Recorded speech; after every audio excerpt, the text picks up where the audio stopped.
Halo, selamat siang Mas. Selamat siang, sudah terpasang drive-thru. Viral, pria prank karyawan restoran cepat saji tak jadi beli gegara ingat saudara di Palestina.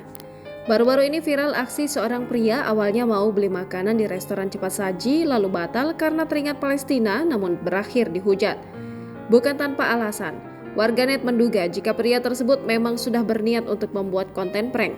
Adapun konten tersebut viral dan diunggah di akun Instagram @terang_media pada Sabtu 4 November 2023. Dalam unggahan tersebut terlihat video seorang pria yang sengaja merekam dirinya tengah menyetir mobil. Tampak pria tersebut mengenakan baju lengan panjang berwarna gelap. Pria tersebut juga memakai kacamata berwarna hitam.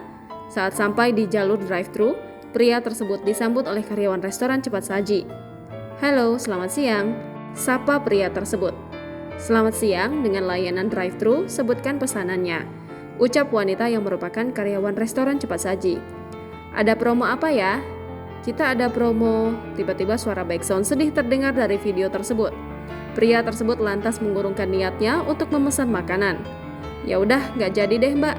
Saya ingat sama saudara-saudara saya di Palestina," kata pria tersebut seolah bersimpati dengan apa yang sedang terjadi di Palestina. "Makasih ya mbak, maaf ya mbak," lanjutnya yang kemudian keluar dari jalur drive-thru. Sontak saja video yang telah viral tersebut mengundang beragam komentar dari warganet. Tak sedikit dari warganet yang justru memberikan reaksi negatif terhadap pria tersebut.